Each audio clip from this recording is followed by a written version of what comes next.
What was life like for you growing up? Growing up, so I had two different sides of my life growing up. I started off in the Milo Grogan area. For those that are familiar with Columbus, very poor, very downtrodden area. Um, just crime, shootings, all kinds of stuff. Really crazy environment. And then by the time I was going into the summer of my uh, end of eighth grade year, before I got into ninth grade, my mom, eating ramen noodles and peanut butter and jelly sandwiches, saved up enough money to get us out to the suburbs. And so the second half of my life, as I call it, was, or the second half of my childhood, as I call it, was in Grove City, Ohio, where Okay. it wasn't so rough. It was more of uh, at that point in time, it was more of a country atmosphere. Better schooling, didn't have to worry about gangs and all that other kind of stuff. Um, and so it really changed the trajectory of where my life was going, I feel like. Did you grow up with any hobbies, interests, sports, anything along those lines? Uh, Playing street football. I played soccer, um, but other than dodging the streets, no. Were you always an entrepreneur? uh, I started off as an inventor. I was always inventing things, um, Okay. because we were poor, and so what is it they say? Necessity is something like is the means to invention or something. I don't know how the saying goes, Yeah. but Yeah. those who know what the saying is know what I'm talking about. But Yeah. when you don't have anything, you just have to start inventing things to make things happen. Like my first football was made out of carpet. um, Oh, we took a piece of carpet and cut it up and then sewed it together to make a football because we couldn't afford to go to the store to buy a football. Just yeah. a regular, I mean, you think like you couldn't afford to buy a football? Like, no, we couldn't afford to buy just a regular football from the store. And so we made it Yeah. out of carpet and just different things like having to share bath water when you were a kid. You start to think of things. I came up with an invention called a skimmer, and it was supposed to sit on top of the water and like skim all of the scum out of the Yeah. water so that it would be clean for the next person who got into the bathtub and just different stuff like that. I didn't really get into entrepreneurship until I moved to Grove City, and I had much smarter people. I wouldn't say necessarily smarter people, but people who thought differently than what I was Sure. thinking. Um, Started to talk to me about different things, and I was like, well, it kind of changed my mind from invention to entrepreneurship and using the things that you had available in your environment to like make things go forward or your life go forward. Sure. No, obviously environment matters, right?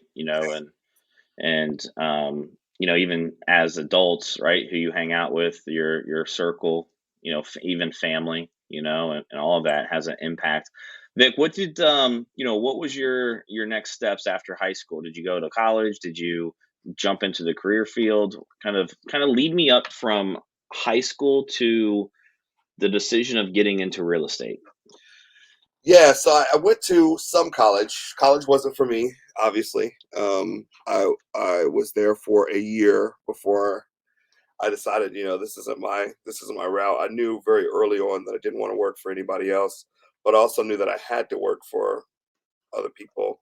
Um, I did when I was in college. I did go to a trade school, and I did get a certification in electric because I was really good with working with my hands and stuff. And so I did get an electric trade there. I came back. Me and my brother have a very unique story that's for another time. And we essentially had our own house at the time that I was um, 17. I was 16, he was 17, and then 17 to 18. We had this house that we just had parties in like all the time. I mean, imagine a 16 or 17-year-old kid in Grove City, four-bedroom house, living it up, parties all over the place. And so when I came back from school, the whole party thing just started all over again.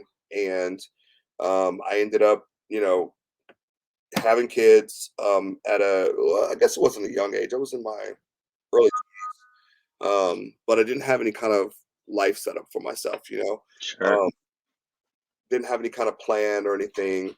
ended up my the woman that I had kids with ended up getting in trouble, going to jail, and so I ended up being a single dad just all of a sudden, and some very difficult. I ended up back in the spot that my mom had fought so hard to get us out of. Mhm.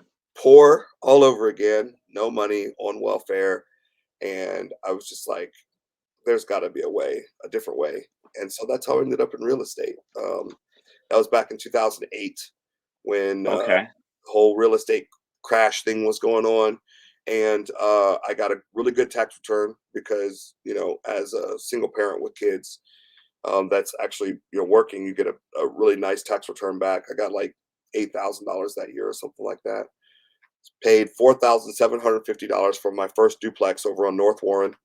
Didn't have the money to fix it up, but me and the kids and my girlfriend at the time got in there and cleaned the place out, and ended up reselling it and making a profit, and then just kept it rolling from there. So you got in, and at that time, um, were you thinking investments or were you thinking sales?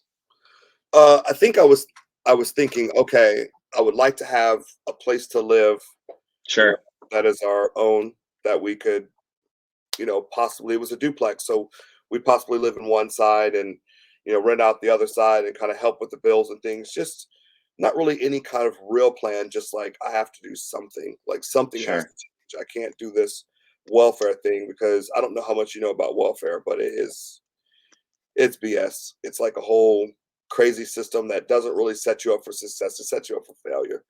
Mm, And I just knew I didn't want to get stuck because anything that you're inside for too long, it tends to become a habit, and you tend to get stuck inside of it, and then you don't know right. get out of it. That's great if you're Right. stuck in a good thing, like if you got good habits and you're making money and all that kind of stuff. That's great to get stuck in that habit. But if you're in like a downtrodden, uh, I need help situation and you don't break out of it, then you end up getting stuck in it. And Sh that's why you have people that have been on welfare for years and years and years. And this isn't me from the outside talking in. This is me from the inside talking. right. So I recognized that. I recognized how I was getting sucked into that system, and I knew that I didn't want to be stuck there. Yeah. So Yeah. So you bought the house, the duplex in '08.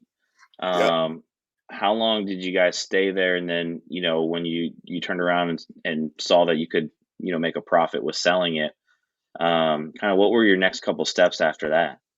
Well, we didn't stay there at all. We were broke. Like the idea was there. The idea was there. Yeah. Like because when you're young and you're not educated on certain things, you think, okay, I'm going to get this house and I'm going to stay in the half of it or whatever. But you really don't understand how much it costs to take a house from that condition, which it was burned on one side and all that kind of stuff. You don't really understand how much it takes, how much work it takes, and how much money it takes to Yeah. get from that point to the point where you can live. And so when we got in there, like I said, the check that I got was only $8,000, and I've already spent $4,750 on buying it. Yeah. And so the rest of the money went to cleaning it out, because it had a whole bunch of stuff in there and code violations on it or whatever. I went down to the code violation office and asked them, how do I get the code violations lifted off? And they, told you to put the boards on the outside, clean up the inside, all of the things that you had to do. And so I did Right. all of those things.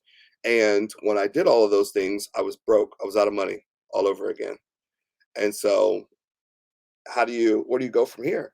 So I Right. just ended up selling it to a guy named Robert Parman, I think his way it was Bob Parman. Okay. Yeah. Um, and I ended up making a few $1,000s on it, and that's when I realized, oh, you can make money here, right? But I still wasn't in a position where I could just go out and just be a baller or anything like that. So I still had to get real jobs. I still worked Mhm. um, jobs here and there until I landed in the car business. The car business is really what catapulted me to the position that I needed to be in to be able to get into the real estate world and to make real money and to make a real difference.